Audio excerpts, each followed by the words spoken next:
Amy, welcome back to the show. Hi, Doon. So excited to be back.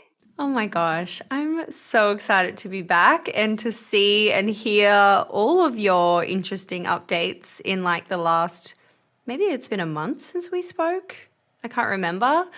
Um, oh my gosh, where should we start? I feel like when we were talking, you were in the Valley of Death. It was the week before you were about to close your official kind of investment offers, and we were discussing how you would basically have to kind of like really lean into that last week and do all the things to pick back up the pace. So I reckon we start there.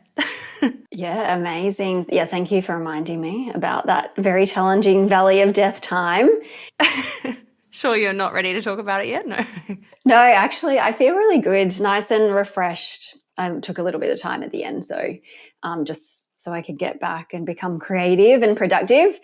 But yes, from memory, I was quite burnt out when we last spoke, and I did speak about the fact that that middle period, and it's the case in any kind of crowdfunding raise, it really does drop off. And I just made a decision to not push too hard during that period, recognize it's just part of the process, try to, I guess, reserve some energy so that when it did come to that last week or the last 4 days, we could go again, knowing that was going to be really difficult for me and energy intensive, given it would involve a lot of talking. So that's where we were. I can talk about then those last 4 days if you like. What did you do in those last 4 days? How did it go? What were the calls like? What was the energy? What was the vibe? I just want to reflect. At that stage, had the former Canva director and now current advisor invested. Yep, that didn't happen at that point. I think that was a few days after even. Yes. Okay. All right. Like not even the same day, like a few, like really close to the end of the campaign. Okay. Amazing. I think that's probably a really important place to start because that was a really significant turning point. So before his name is Lee. Before Lee invested, we were sitting at just over 600K. And yeah, we were in that Valley of Death. I remember I was driving to the gym, very tired. I get a call from Shan and I'm thinking, oh no, what's wrong? I'm literally about to walk into the gym and she's just like beside herself. She's like, oh my gosh, we just had a huge investment. And she told me the number, and I can't disclose what we said publicly. It was our largest investment through the crowdfunding, the CSF raise, the crowdsourced funding raise. She told me the number. I just remember I'm in the car, like repeatedly saying, "What the f? What the f? I can't believe this. Are you serious?" And with no calls, nothing. No, just nothing. Like through the platform, you just all of a sudden get this investment. Correct.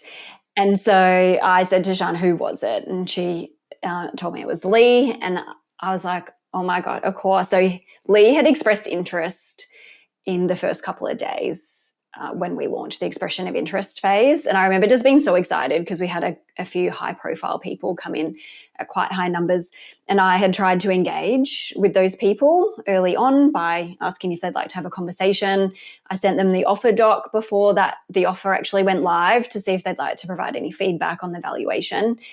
And most of those people had just never actually had a response from. So you basically, Birchall's advice is when offers come in or expressions of interest come in at that height, the likelihood of conversion is super low. So we tempered our expectation and just expected that we probably wouldn't see anything from those. So the fact that we had this massive investment coming from someone we do not know, not even a customer of ours, literally heard about us through the Birchall platform from the newsletter.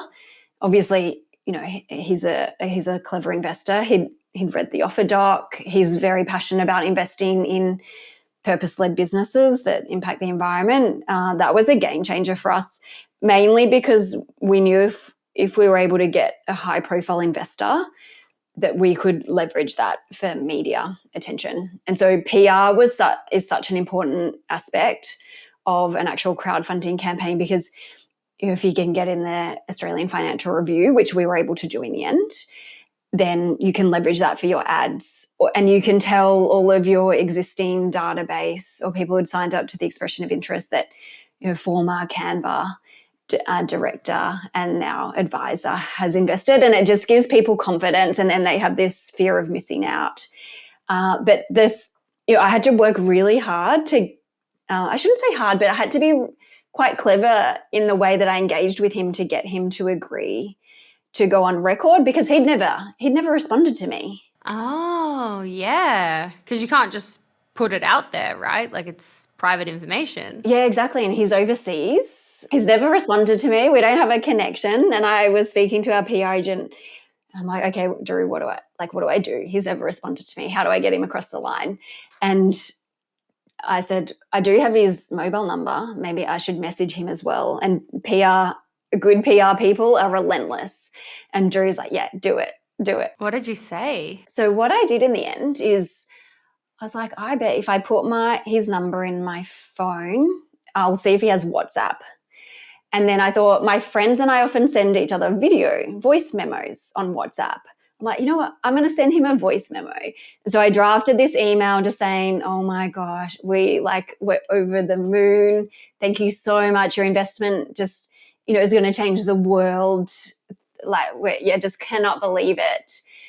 Thank you so much. Would love to speak to you at some point. And then I had my ask, which was, it would really mean, actually I leveraged Drew. So often as a woman, saying someone else recommended you do this makes it a bit easier to have that ask. And so I said, our PR agent has asked if we could please get a quote so that we can take it to the media, because that will just continue to help us succeed. And so he responded immediately to my voice memo. He said, yes, of course, give him a couple of hours. Did he voicemail you back or did he text you back? He didn't. He just texted me. And then we continued to communicate throughout that day, because I got the quote. Then Drew, the PR agent's like, ask him for this. Can you ask him, can we disclose the amount? Can you do this? I remember by the end of it, I'm like, I cannot ask another thing. And then Drew's like, do it. And you do this now.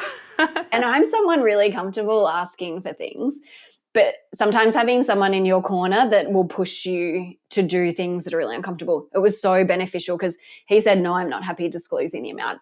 And so Drew says, well, ask him, can we say he's the biggest investor? Because those little sound bites are so important. So yeah, we were really lucky. Drew was really incredible and relentless and worked so hard for us.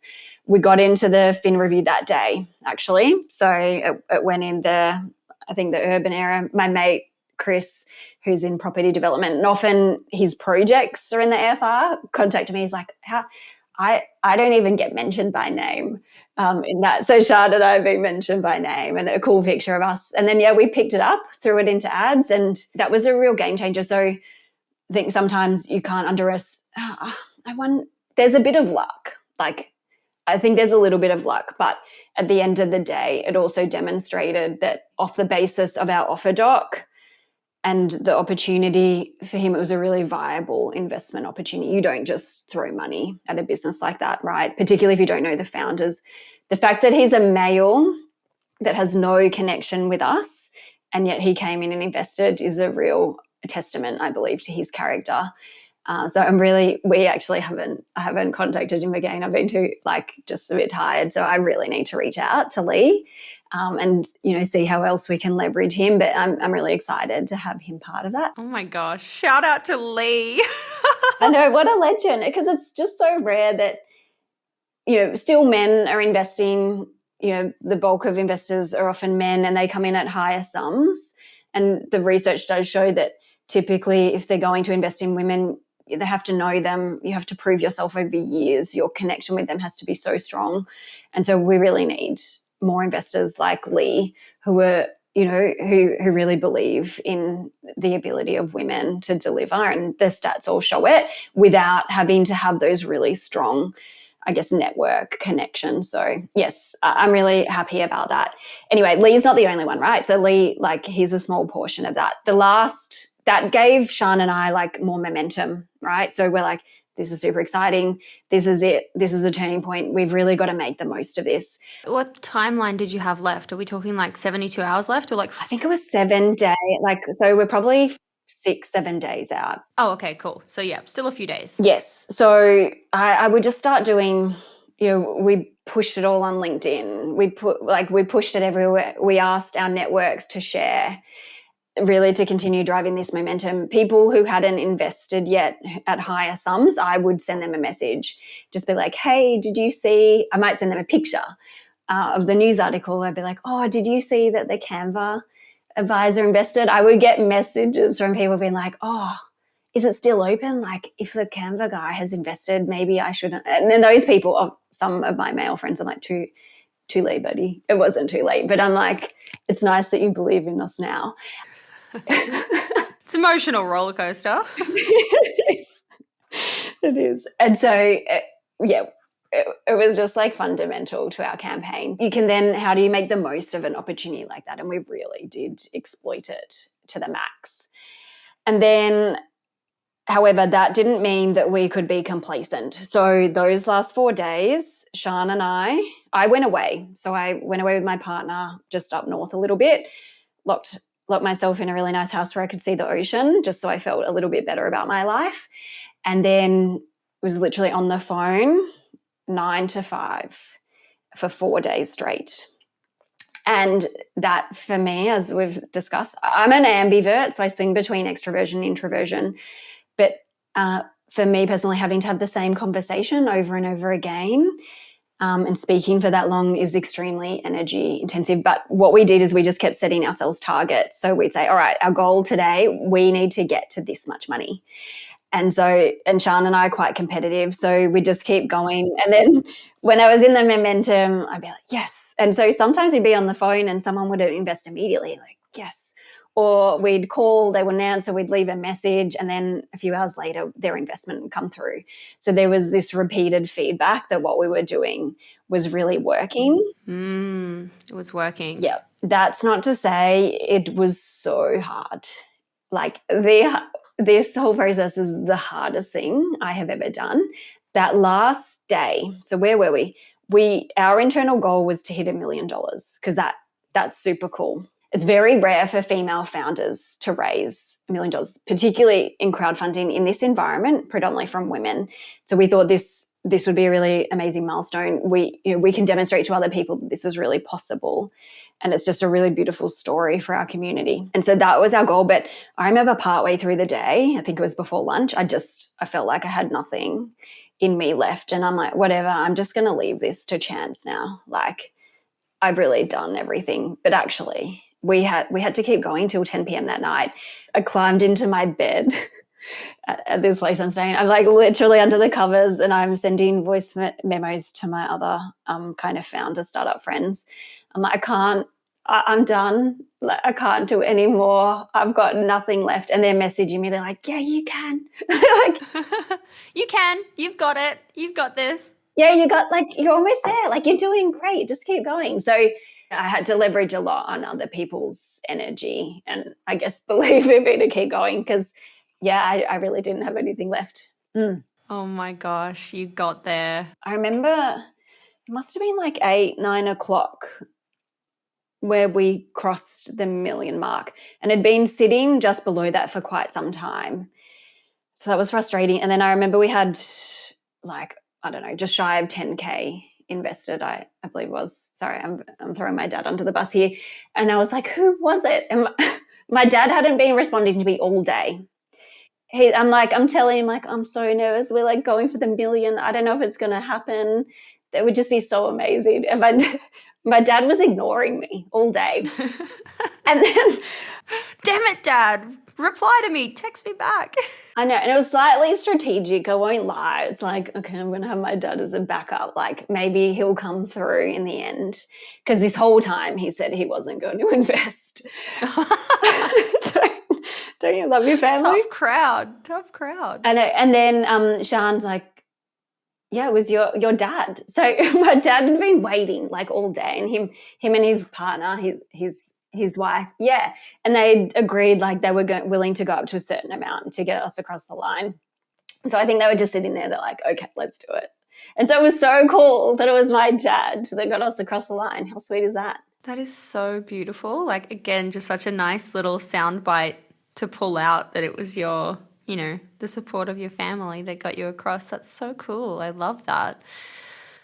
Was there anyone like, I remember we kind of mentioned this like earlier, but also last time we spoke, any kind of the character that is the what did I call it last time? Oh, dick swingers. People who like come in, swing their dick around. They're like, give me all these documents and these numbers. And like, then they don't actually really ever have the intention of investing. They're kind of like a time waster. Did you experience anything like that? Yeah, it was really interesting. Back to that point, Bert, and this Birchall has a lot of experience in this. And sometimes I'll be like, yeah, sure.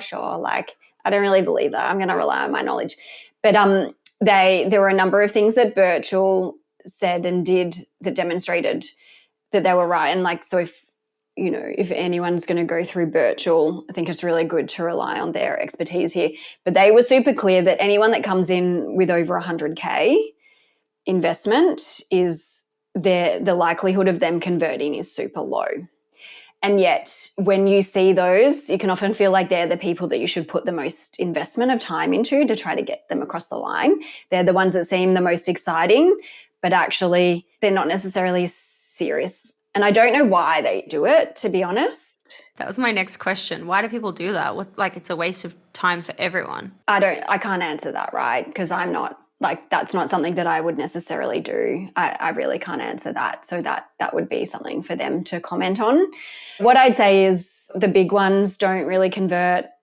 It's better to invest your energy into your community. So many people who are investing lower amounts, and particularly people that are in your network, like your friends, your family, your former colleagues, people who, particularly as a woman, people who already believe in you and know you, they're the highest likelihood to convert. And they're the ones you can really rely on. There was one that came in, this was a classic, put in a bit, 100K plus. And it was at the time I was sending out the offer doc. So it was literally a couple of days before the offer opened. And I said, thank you so much for expressing interest. Here's our offer doc.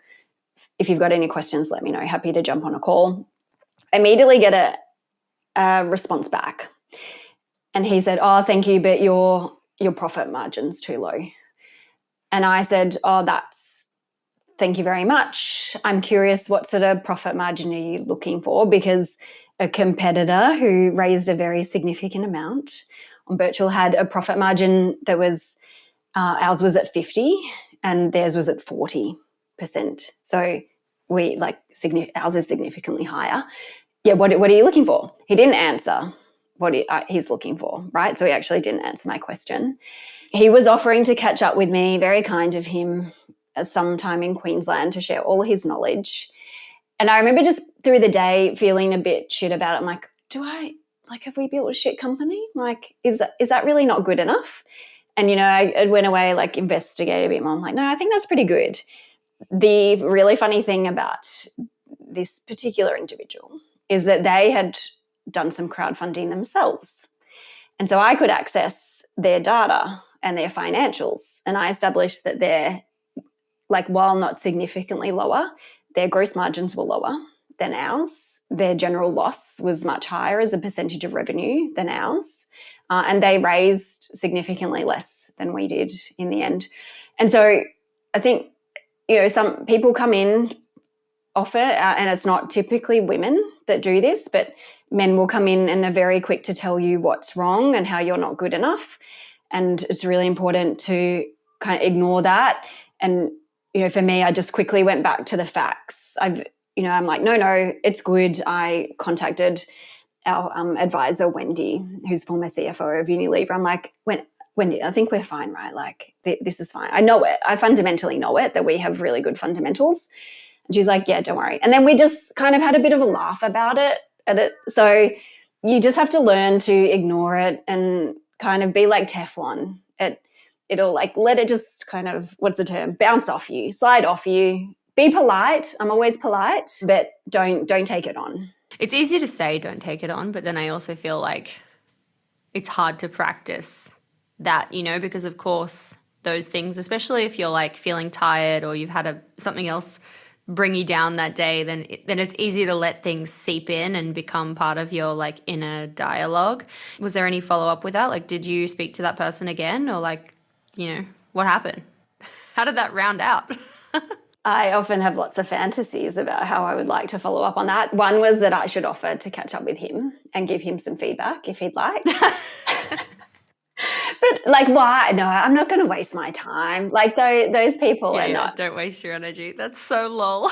What it does do is, again, those things actually really motivate Sean and I. There's been other people, again, I'm not going to name names, but people quite close to us who have been doubters about this. And all it's done is, you know, and it's like, to be honest, it's super rare for us because we're really clear about who we surround ourselves with. But every now and then they come in. Sometimes they're your closest people, so you can't really get rid of them. All it does for Sean and I is motivate us to go and prove them wrong. And this particular individual, in the end, they become your biggest advocates. It's so fascinating how you can convert them. And then this particular individual even apologized in the end. Oh. Yes. Wow, that's amazing. I wasn't expecting that. Oh my gosh. Yeah. They're like, sorry, basically they'd been a bit of a, you know, an old fart, basically. And yeah, completely misjudged us. They tried to correct like quite a lot throughout, like contacting us all the time to keep us going. But it was good because then I was able to make a joke and be like, yeah, thank you so much. Like, you actually motivated us so much. You were like a really big reason that we knew we had to prove to you, like to anyone that didn't believe us, that we can do this. And so it just really, I guess, puts a fire in our belly to go and show like people that, yeah, all right, you might not believe it, but we really do. And yeah. I so resonate with that. I feel like when I have been like, when things have happened to me in my like career or business life or just life in general, where it's like something that has hurt you, you can also see it as something that has actually been some kind of blessing because it makes you go to another level. Yeah, I totally agree with that. The other day, I think we posted something on Instagram and it was Sophia Amoruso, and she said, when something about like the little tiny head, like voice in your head when someone tells you no, that should boom into any entrepreneur. Oh, I'm saying it wrong, I'm butchering it, but basically the 3 words that should boom inside your head when you hear no as an entrepreneur is, let's go, mother. Yes, I did see that. Let's go. What I do want to say, like it's often so easy to focus on these really small minority because that's exactly what they were, right? And they can take up too much space. And it's really important that we don't blow that out. Like, actually, we need to minimize it. We're talking about, I don't know, we're talking 2 people in 2,000 expressions of interests and a community of like 20, I don't know what we're up to now. It's like 40, 50,000 strong. So why we spend a lot of time on these people, and that's a waste of our time. Totally. Right? The bit that we should be talking about is like how amazing it was having these conversations. So even though for me they were hard, they were the most beautiful conversations because everyone was just like, we're so proud, like so proud of what you've achieved. So like, that's the bit we should focus on. We just have to have techniques to be like, all right, put this in a box. That's fine. You're not my person. You don't believe. We have thousands of other people that do. So just move forward. I think it's so interesting though, like for me, when I just think about when I am either rejected or disappointed or something doesn't happen the way that I was hoping for it to happen, especially in business, the brain is so weird that that's the thing that you zero in on instead of all the good things. And instead of all the things that are going right, it's like I'm someone that tends to like dwell on that kind of stuff. So I have to really work extra hard to try and, you know, quickly move on from that and whatever. But it's funny how the brain is like somehow makes that more significant when we should just be like, no, that's over there. Who cares? Let's carry on. And I think the way to counteract that is just be like, all right, that's a negative like that's one negative. Let's find 3 positives, or just focus on the gratitudes. So just really switch your mind very quickly and say, oh, okay, that happened, but here's all the data points, or go and call a friend to verify that you're doing a really great job. So just like really shift your mindset very quickly, because that you'll have a much better energy. The other thing, I think it really comes back to, and we've talked a lot about financial literacy and comfort with your numbers, but when you have someone come in and tell you it's not good enough, this is a view we already have around our financials, because we've repeatedly been told we're not good with numbers, we're not good at maths, we're not good with P&L. It's important that you do understand that, and you spend the time and you go and verify and compare yourself. Like I did when that guy told me our profit wasn't good enough, I went and looked at his, right? And so I had data points. I went and looked at benchmarks. I'm like, no, we're really fine. And if you have confidence in your numbers, you can be okay with that. Sean and I were actually on a call with 2 female founders in a tech startup. They're incredible, by the way. They, in a number of years, have built an awesome tech app, making lots of money, and they're profitable. These female founders, they didn't want to show their profit percentage in their pitch because they didn't think it was good enough. And so I was like, all right, we'll cut that slide. But what you need to say is, this is our revenue. This is our revenue figure. After only a few years, we're profitable. How many technology startups can say after a few years that they're profitable? I'm like, come on, ladies. Like, honestly, why are you worried? You're like, for F's sake, you're profitable after a couple of years. You should be like singing this for the rooftops.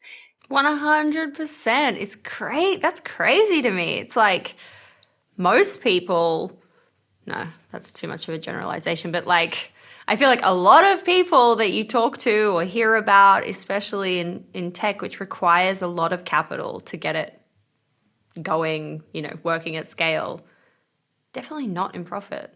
And if we think about big companies like freaking Uber, probably will never be profitable. Yeah, 100%. At a time where, again, the markets are drying up. Apparently, allegedly, they're looking for businesses that have profitability. So that's actually a real selling point. But, we just think it's not good enough. And I think that really comes from the fact maybe we're not really going out and looking and comparing ourselves against other data sets, and just really getting in the numbers to give ourselves comfort that it's fine and okay, and having people around us remind us that it's okay. I feel like this is a good segue to talk about the numbers when it comes to your marketing spend. In the last episode, we kind of touched a little bit on how much you had spent up until a certain point, but we hadn't kind of gone into what you estimated your budget to be and then what the reality of that budget was over I think your campaign was live for 3 months, right? So there was the 3-month lead up period. So the campaign itself is 6 weeks in total. So you have a 3-week expression of interest and then a 3-week offer period. But you're exactly right. That's not when it starts. The campaign starts much earlier. So to some extent, we launched it in January. So we had a really clear plan of how we were going to warm up our community and get them excited. And so January, so if you think about it, so it was a 6-month campaign. But it started before that even. Like, we had spent so long in our pitch and our investment offering. And so a lot of that had been done.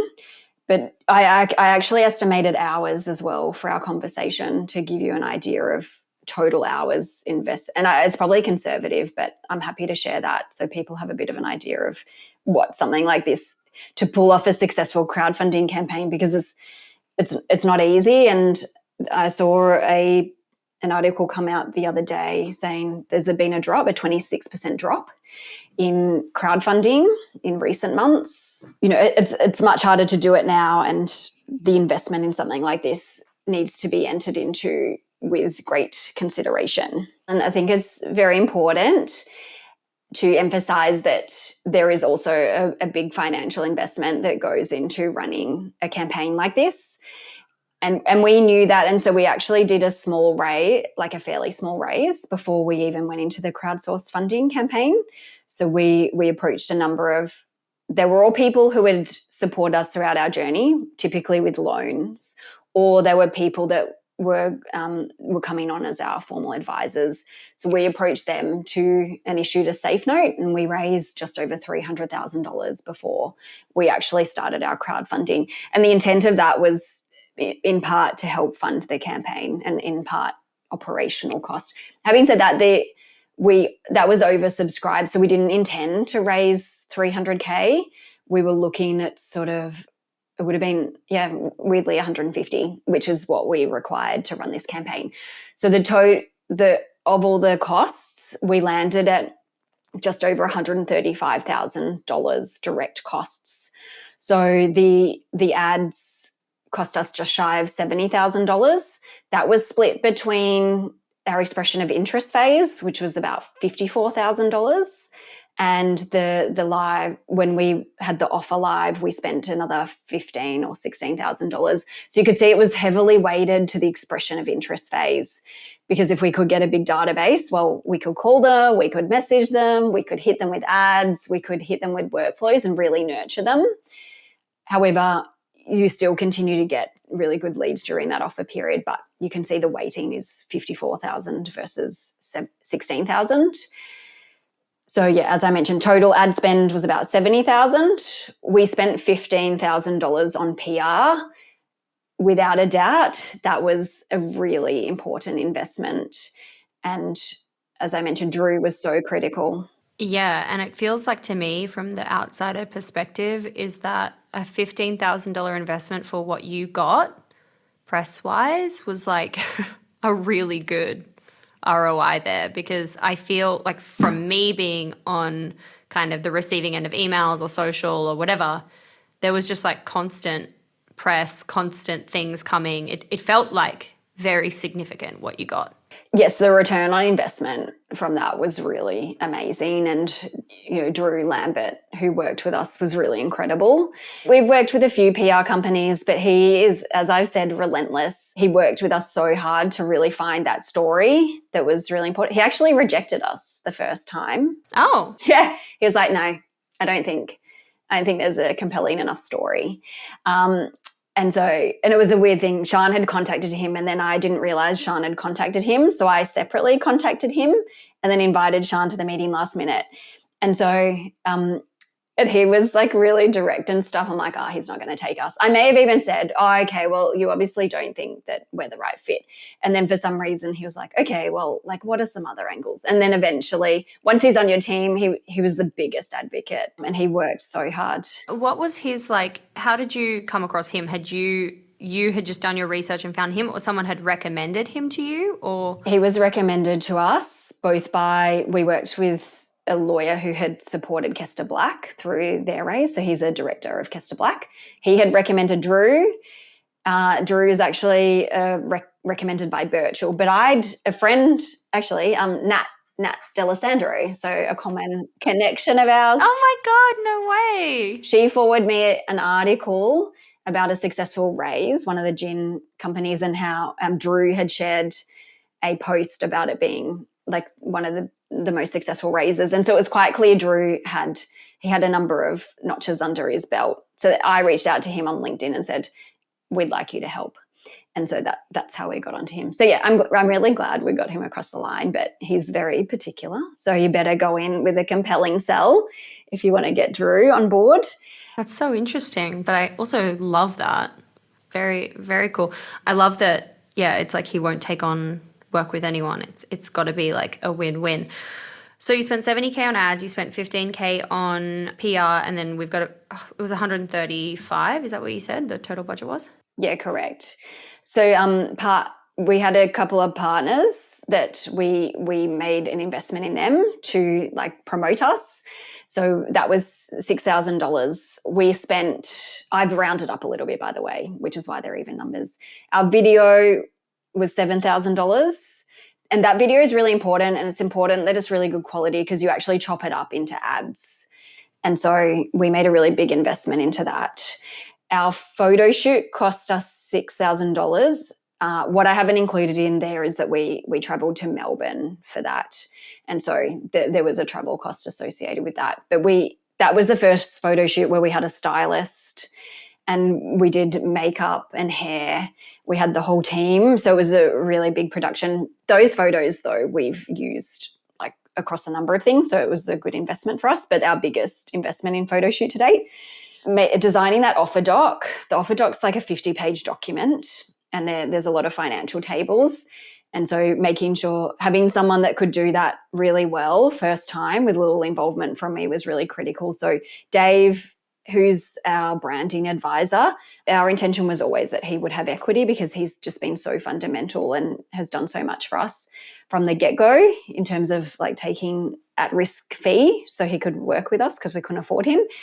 And so basically we just made a deal for equity. So we've agreed a time frame in the next 3 years, number of hours for equity. And so a portion of his work on this campaign has been allocated in terms of hours. So I just placed a price on that of about $10,000. So he's not cheap, but I literally didn't have to review. Well, no, that's not true. I did review it a couple of times, but his work is perfect. And so I knew if we did it in-house, it would detract from the broader work that we were doing around EDMs and ads and stuff, because already our graphic designer was working so hard.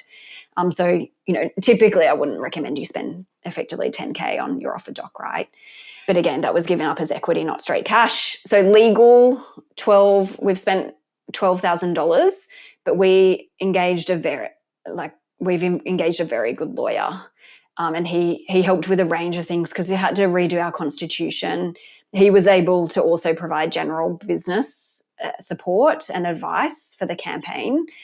And so I just made a conscious decision that he was really critical. He prepared our safe note. So I've also incorporated the fees for that initial round. And then accounting was about $7,500 because we had to prepare all of our accounts in line with accounting standards, and we had 2 entities. And so that was actually a really big piece of work, not also from my time and perspective, but also their time. Okay, so we're at $132,000 just for all those kind of direct marketing, legal, accounting kind of costs. The virtual fee, so they take 6% of the raise, and as well as a small fixed fee. And so that cost to us was about $63,000. So I had missed the 6% fee. I just noticed that as I was talking. So we're actually at just shy of 200K is our total investment. The beauty of the virtual piece is they deduct that, all of their fee at settlement. So we didn't have to pay that in advance. Like whatever's raised, they collect all the money, they invoiced us, but they removed it from the initial deposit that they made.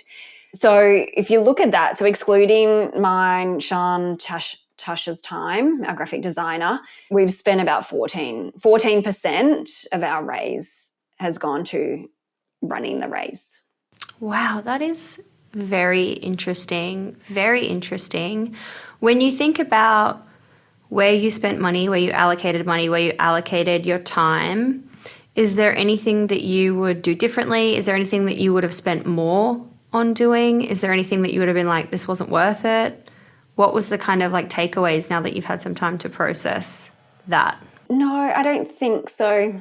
Everything I look at here, again, I wouldn't recommend spending $10,000 on an offer doc, but that kind of arrangement there was really different for us. It was a way for us kind of being able to reward Dave because, for a number of reasons, he wasn't able to participate in the raise in the end for personal circumstances. So we kind of came to an agreement so we could reward him because it's something that I've just wanted to do for years, and this was the opportunity. So, I'd probably deduct the 10K, definitely reduce that. The accounting fee, so that's probably higher than I would have expected. I had to have a conversation around that with our accountant. That's actually reduced versus what it was. I had asked a few times for an actual quote on that fee, and they didn't provide it. And so had I known what it really would have cost, I probably would have gone to market. So the point here is always just be really clear about those costs, get people to provide their fee up front and sign off on that.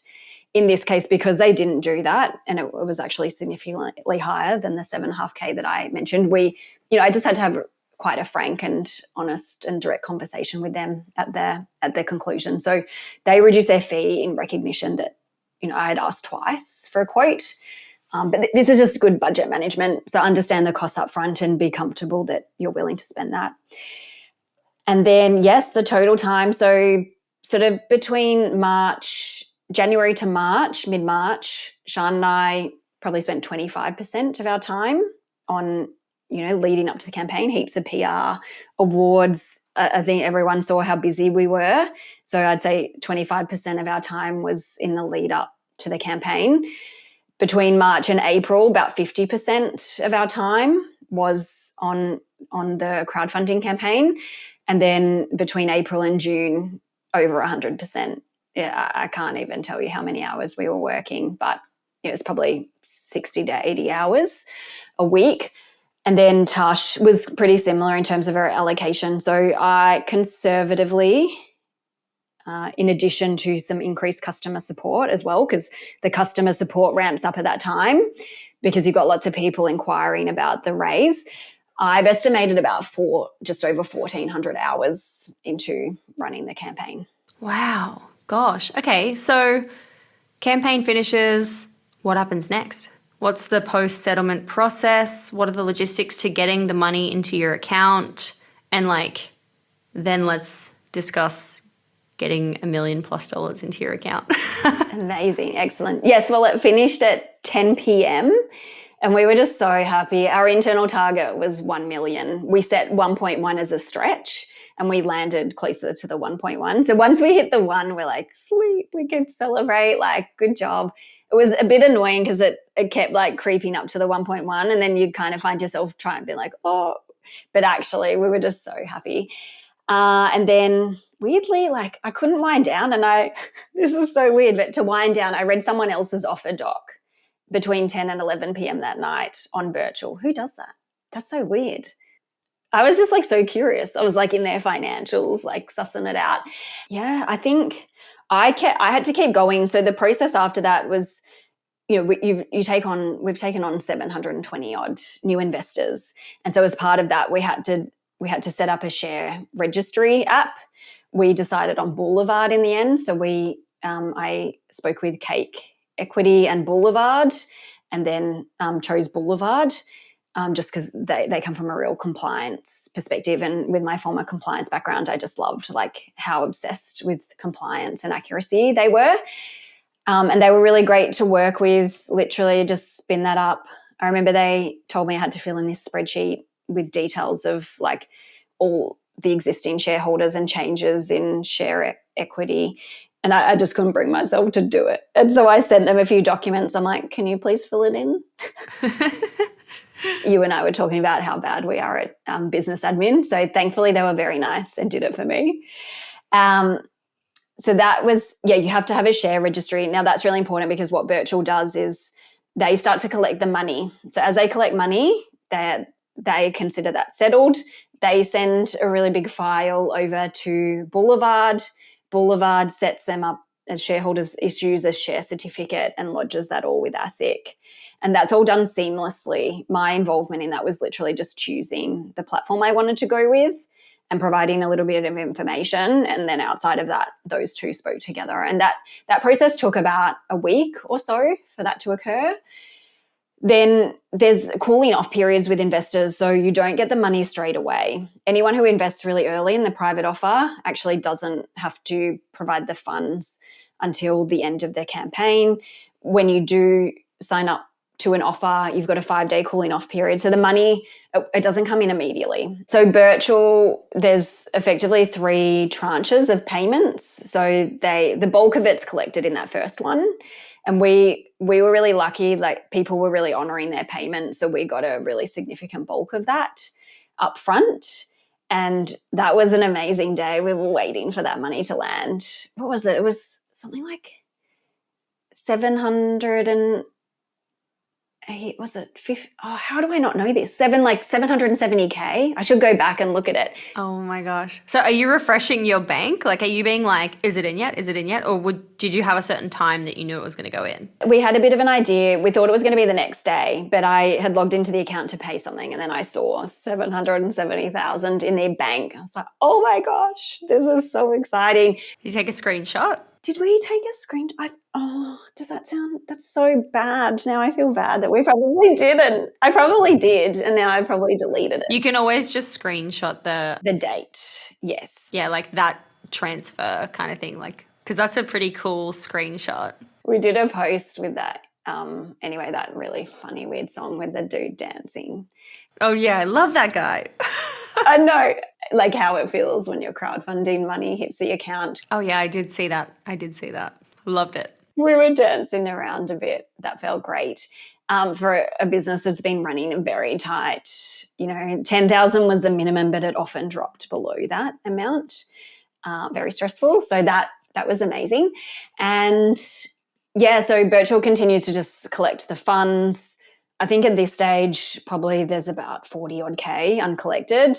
So that it's quite a small proportion of the overall raise. They feel that often there's about 3% of uncollected funds, or you could effectively call it bad debts. So what we're going to do now is Sian and I are going to start calling people. So they've been contacted quite a few times by Birchall. We just thought we'll do a final touch and see if we might have a response personally. Birchall really manages all of that process, and so our involvement is very minimal. But yeah, now we're just like, it's so exciting because we've been able to start projects that we haven't been able to do and hire. Our marketing manager, who I've been wooing for 2 years, literally signed her contract today. That's exciting. Congratulations. Thank you. And then on Sunday, I did pay runs, and Sian and I paid ourselves the correct what we're actually worth in the market for the first time in 3 years.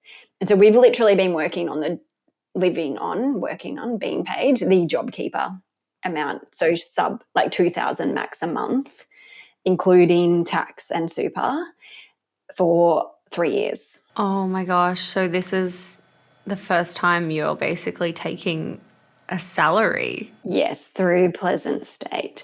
How did you work out what you are worth in the market? Yeah, and so I was really conscious because we hadn't really been valuing ourselves or paying ourselves properly. That jump was going to be really difficult for us because our fixed costs are going to go up so much that impacts our profitability, that there's a real discomfort around that, right? And so I'm someone not being particularly money motivated. I knew that I would have a problem probably paying myself what I'm worth. Not only that, I just wanted someone independent to come in and be like, here you are, this is what you're worth in market. Just so those conversations between Sian and I were easier too. I think if you've got two co-founders valuing yourself and agreeing what that looks like, depending on your role, can be challenging. So I engaged a really great HR company. We developed position descriptions for 4 roles, and then I had a 5th assessed, and they did an independent salary review. And then they came and presented it and sort of showed, someone in that role with this level of experience versus a real expert, these are the amounts that they're worth. And then Sian and I went to lunch and we agreed, these are the amounts for 2 of the roles and our graphic designer. So we increased her pay because the market's gone up. So it's a really great way to ensure pay equity in your business and also to explain to employees and justify that value. And then it came down to a negotiation between Sian and I. And then I was like, okay, Sian, what do you want? What's the number? And then we just discussed that. I'm like, okay, cool. And then I said, all right, this is based on these numbers. This is what I want. And then we also discussed, once we introduce our ESOP, probably reducing the cash component and taking some as ESOP, just so we can reduce the cash outlay burden on the company. Totally. Yeah, it's an interesting one because yes, the cash burden is there, but it's so critical to pay yourself a salary so that you can go the long term without developing resentment or just burning out of the money fear, and then being like, what's the point? I don't make any money out of this. And I say that because ages ago, like maybe 2 years ago on the show, one of the women we were interviewing, she had built her company to like $30 million in revenue over 9 years, never paid herself a salary. Pandemic hits, everything went to shit. And essentially she thought her company was going to close down. And she was like, in a sudden instant, I realized I should have been paying myself as the priority this last 9 years, because you never know if your business is going to all of a sudden be hit by things that you couldn't have predicted. And so she was working towards an exit. I'm going to make the money then, like that kind of thing. But she was like, that's no way to live for 9 years. She's like, now I can like take that pressure off myself. I can do all the things that I want to do. And I've got the longevity in me to keep going regardless of what happens. And it won't have all been for nothing. Yeah, that's a really good story and a really good reminder. Yeah, just a couple of notes on that one. I speak about Sean and I only paying ourselves $2,000, but we were heavily reliant on our partners, right? So they're the breadwinners financially. There's a great cost and opportunity cost. I would have been a partner at EY a really long time ago. So the amount that I've given up, even now my rate that I'm paying myself now is nothing compared to what I would get at EY.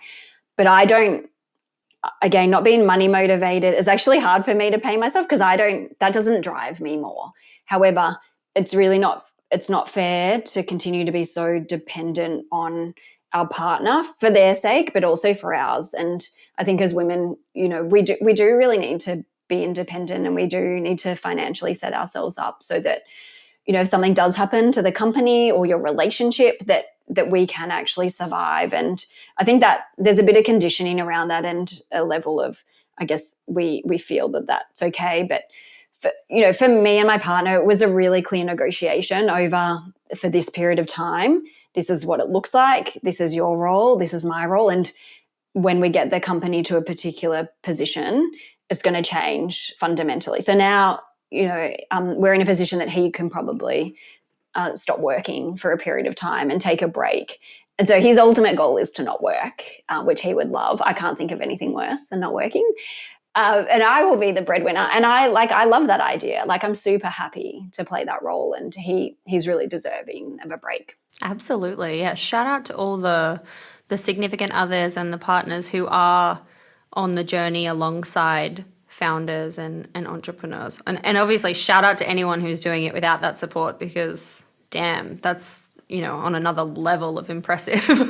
100%. Like Carl, yeah, and for Sean, Paddy, they have just been so instrumental in our success. I think there's a book around the importance of having a house husband, because that's how men have been able to be so successful. They have a housewife, and someone really has to pick up the slack. Carl, he was driving me to podcasts because I'm too tired to drive. He's telling me to go and have naps or go to sleep. He's literally feeding me so that I continue to survive. Oh, he's your hype guy. 100%. And Sean had the exact same thing. And so, yes, I personally couldn't imagine. I couldn't have done it without him, that's for sure. And I communicate that to him all the time. And so for us, my half of the company is Carl's half of the company. So sorry, I've got one half and he has one half. And I've always been super clear about that fact. Love that. Shout out to Carl and Paddy. How do we want to wrap this up? Any final thoughts? Any kind of, bits that you can, I say, but like insights, learnings, advice, anything you want to kind of share as a final pointer? What I would say, we've had a number of people reach out to us around crowdfunding, because it can seem like potentially the easier way to access capital. But hopefully I've demonstrated through these 3 sessions that it's a really big undertaking. It's a super rewarding one. This ability to allow our community and our customers and our employees to own part of our company has always been a really important value. And so that I would start with, why are you doing this? I think there has to be a purpose and an intent that's really ethical. And that what that also meant is the way that we approached it and the way that we valued our company was highly ethical. So we valued it fairly, with the view that I really hope, and I can't promise that we're going to be successful. There's so many unknowns, but hopefully our past, I guess performance is an indicator of future performance on our ability to deliver. But the thing that now motivates me, because I'm not motivated personally by money, is how exciting that we had 77% of investors were women. Majority, this is anecdotal, but I reckon 95 to 98% have probably never invested before in an asset class like this. So we now have the opportunity to help women build wealth. Like, how cool is that? And so that for me is super exciting. This is just another opportunity for us to give back and live by our values around really balancing people, planet, and profit. And so that for me is super exciting, rather than just lining the pockets of a really small few who aren't really value aligned. The process was equally rewarding as it was unrelenting and challenging. And as I said, it's the hardest thing I've ever done. The only thing that got us through was our community. And this is also where I start. If you haven't invested that time in building your community, and I'm talking over years, not just months, we're talking years, and you have demonstrated proven success in really rallying your community, and you're relying predominantly on your community, so smaller sort of average investments to get you across the line, then I would probably caution people to seriously consider crowdfunding as a viable funding approach for them. Many people, it's not uncommon that they'll find a lead investor. We didn't have that through our crowdfunding, so we were really reliant on, sort of a large number of people in our community to come to the table. Some people do have those larger ones lined up, but you will have to work really, irrespective of how strong that community is, you'll have to work really hard. If you don't have that community, I feel that the chances of success using this crowdsourced funding mechanism is probably quite low, and there's quite a bit of evidence already in that, particularly in this environment, that a number of businesses they're not even passing their minimum, which makes them an unsuccessful campaign. And that was the case at the time we launched. There were a number of companies that, just didn't make it. This, for me, while it was so hard, it was still so much easier than the path we took going down the impact VC route. Now, the reason was because our audience, those conversations were amazing. They were just so proud of us. They just really believed in what we were doing. And this approach was so values aligned for us to share value back with the people that had created it. I had a real disconnect with the other method, because I never really agreed with this idea that, an individual would have too much influence or too much ownership in the business that wasn't values aligned. So this idea that we're democratizing ownership of our business just really resonates with us as a company. And again, just back to that point that we can allow women to invest in asset classes that they wouldn't typically do. We've helped educate them along the way. So that in and of itself was a challenge and a barrier. But that's really cool, because those women, hopefully they will consider certain things like this in the future. So we've run pre-order crowdfunding, an equity crowdfunding campaign. In the first instance, I would definitely look to go to our community again if we have to raise. My strong preference is that we don't have to. So categorically, if I can avoid it, yes. But if we have to, yes, I would do it again, and we would go back to our same community. Love that. Love you. Thank you for coming on here. I just always love talking to you. You're a really deep sharer. You are not a gatekeeper, and I really appreciate that about you. So thank you so much. Yeah, and thank you so much for supporting us. You did that in so many ways, Doon, and for sharing our story.